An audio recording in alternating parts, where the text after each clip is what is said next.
Hello everyone, it's Seth, probably better known as Saffron Olive, and it's time for another edition of Brewer's Minute. So a while ago, we did a couple of Brewer's Minute episodes talking about infinite combos in Modern, and today we're going to kind of revisit that topic with 6 more super cool, super janky, super fun infinite combos for the Modern format. So like last time, I don't have actual deck lists for these combos, so make sure to let me know in the comments where you think these combos could work, if they could even work, what else could go around these cards to make a sweet deck, maybe even a competitive deck.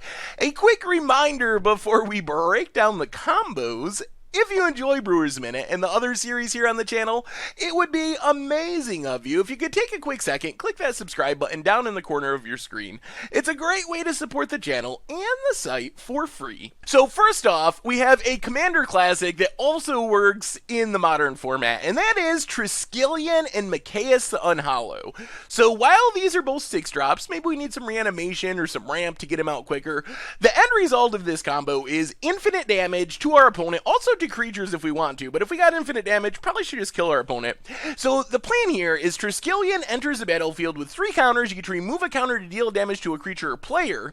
It's also a 1/1, while Mikaeus the Unhollow is going to make it a 2/2, plus it gets those 3 counters because it pumps up all non-humans, but it also gives it Undying, so when our Triskelion or any other non-human dies, we get it back from the graveyard with an extra +1/+1 counter. So the way this works is actually kind of tricky. When we get this combo assembled, what we want to do is use the first counter on Triskelion to ping our opponent for a damage, and then the second 2 counters we need to use to ping the Triskelion itself. So in the end result is going to be a 2/2 Triskelion with 2 points of damage on it, which is enough to kill it, which gets it back with Mikaeus with a +1/+1 counter. Then we can ping our opponent a couple times with 2 of the counters because it gets that extra one, and then ping itself again a couple times to make sure it dies, so it again triggers Undying, comes back, we get more counters, ping our opponent again, shoot our opponent to death, 2 damage at a time with the combo. Our next combo makes an infinite number of creatures and also gives us an infinitely big creature. And this one's a bit janky, but it's also pretty funny. So if we can get a Conspiracy or Xenograph on the battlefield, which are enchantments that let us make all of our creatures a chosen creature type. So we get them out, set them on ally, then we cast a Turn Timber Ranger, which is this weird ally creature that says whenever it or an ally enters the battlefield under our control, we get a 2/2 green wolf token. And we also get a counter on the Turn Timber Ranger. So if we can make those wolves into allies with Conspiracy or Xenograph, every time a wolf enters a battlefield, it actually triggers Turn Timber Ranger again, so we can make another wolf, get another counter, make another wolf, get another counter. The end result is we're just going to have a board full of wolf allies and a huge Turn Timber Ranger. So we can either win by beating down with the wolves, or we could use like a fling or something to throw the Turn Timber Ranger with its infinite power at our opponent's face. So up next, we have an old combo that has gotten a big boost in power thanks to a new card from Aether Revolt, and this one is pretty awesome. I could imagine this one showing up on Budget Magic. So in the past, you could go infinite with Sprout Swarm and Jeskai Ascendancy to make an infinite number of 1/1 green Sapperling tokens.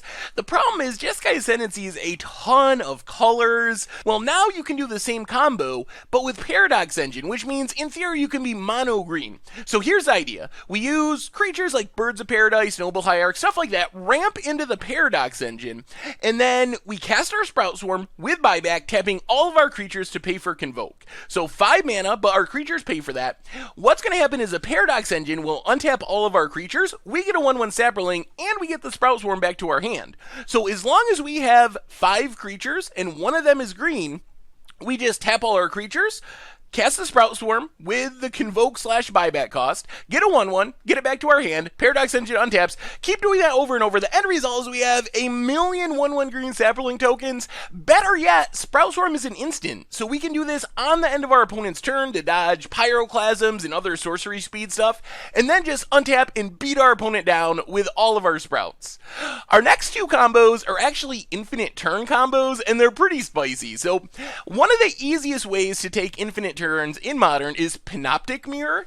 This weird artifact, it's 5 mana, then you gotta pay X and tap it to imprint a card on it, an instant or sorcery card. But once you do that, you get the imprinted instant or sorcery every single turn on your upkeep. So if we can get a Savor the Moment, for example, or a Time Warp, some sort of extra turn card imprinted on Panoptic Mirror, every one of our upkeeps, even on our extra turns, we are going to get another extra turn spell, which gets us another extra turn, which gets us another upkeep, which gets us an extra turn spell, which gets us another upkeep, which gets us an extra turn spell and an extra turn.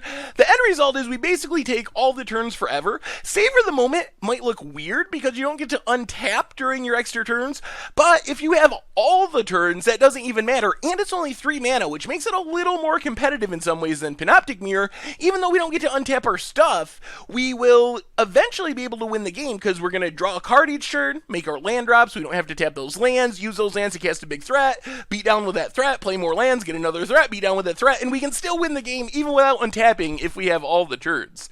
Our next extra turn combo is Time Sieve and Thopter Assembly, and this one's actually really straightforward. So Time Sieve, we sack 5 artifacts, we get an extra turn. Thopter Assembly happens to make 5 artifacts in the form of 1/1 colorless Thopter tokens when it enters the battlefield. So we have those 5 artifacts plus the Thopter Assembly. The other key piece is Thopter Assembly on our upkeep bounces back to our hand if we don't have any other Thopters. So that means we get to cast it again for 6 mana, we get those Thopters again, and then we just sack all of those 1/1 Thopters to the Time Sieve, which again gives us no Thopters, so we get the Thopter Assembly back to our hand, cast it again the next turn. On our extra turn we get from Time Save, get 5 more Thopters, sack them all to Time Save, no Thopters, Thopter Assembly back to our hand. Again, we take all the turns. This one's a bit expensive because we got to invest the 6 mana into Thopter Assembly every turn. However, if you're taking all the turns, we're going to keep making land drops and we'll still be able to play threats. We're not like skipping our untap step like some of the other combos we talked about. So multiple ways to take infinite turns in Modern. Our last combo is kind of a double combo, and these ones are a little questionable because I think the end result is they draw the game. What these combos do is basically create an infinite loop, and unlike the other combos we've been talking about, they're not May abilities. So this is going to create a loop that you can't get out of. The end result is the game draws. So Spore Mound and Life from the Limb, for example. Spore Mound, whenever a land enters the battlefield, we get a 1/1 Sapperling. Life from the Limb says that all forests and sapperlings are 1/1 sapperling creatures and forests in addition to their other types. So when we play land with a Life from the Limb and Spore Mound on the battlefield, we're going to get that sapperling, which is also a land because it's a forest, which is going to trigger Spore Mound to give us another sapperling, which is also a forest thanks to the Spore Mound, and that just keeps going forever. Johnny's Chosen Enchanted Evening kind of does the same thing. If everything's an enchantment from Enchanted Evening, and an enchantment enters the battlefield under our control with an Ajani's Chosen out, we're going to get a 2/2 white cat creature token.